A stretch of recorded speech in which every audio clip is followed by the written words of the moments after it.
Nobody wants to suffer. Everyone wants to be very peaceful and prosperous. Why? Because we are originally spiritual spark, part of God, Satchidananda Vigraha, who is eternal, blissful and full of knowledge. Therefore, eternally we are also blissful. So, we are small eternal and God is big eternal. That is the difference. There is a big mine of gold and big earring of gold. Both of them are gold. The quality, chemical quality is the same. So, God is by nature Anandamaya Abhyasa. In the Vedanta Sutra it is said that God is blissful by nature, always enjoying pleasure. Anandamaya Abhyasa. He is by nature Anandamaya, blissful. Just like we also try to, because we are part and parcel, a small particle of God, we also try to enjoy pleasure. Where from this idea comes? The idea comes from God. In the Vedanta Sutra it is said, Janmadasya jataha.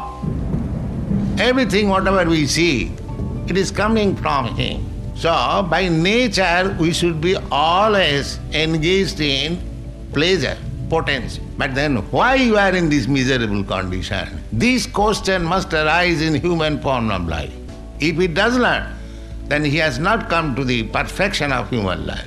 If he thinks that I am happy, then still he is in animal process of life. He has not developed his human consciousness. If he is self-complacent that I am happy, this is the sign of consciousness. And when he comes to Krishna consciousness, that means he gives up this material consciousness, unhappy consciousness of material existence, and come to the pleasure platform of Krishna, then his life is perfect. Therefore, you have to change the consciousness. In the material platform or in material consciousness, we shall be always suffering by the threefold miseries.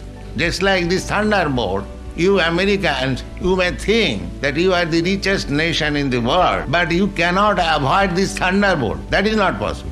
You may have riches more than other countries, but that does not mean there will be no more thunderbolt in your country. There will be no more disease in your country, no more death in your country. These things must be there in material existence. However, scientifically or economically you may be advanced.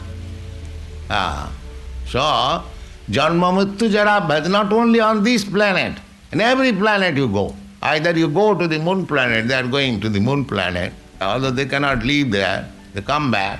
Anyway, any planet you go, the four things will follow within this material world. Janma Mrityu Jara Bhaya.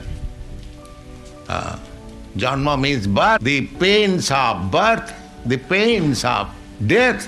When a child is born, the mother also suffers from pain and the child also suffers from pain. He is coming out from a packed up condition, suffocated condition. So as soon as the child comes out from the mother's womb, it feels relief. In 7 months, he develops the consciousness and the child suffers too much. He prays. One who is fortunate, he prays to God, my dear Lord, please get me out from this condition. This time I shall simply be devotee. So we have to repeat it, we have to accept repeated birth and death. That is suffering, Janma Mrityu. Then old age, before death, when one is old, the limbs are not so strong, the stomach is not so strong, there are so many diseases.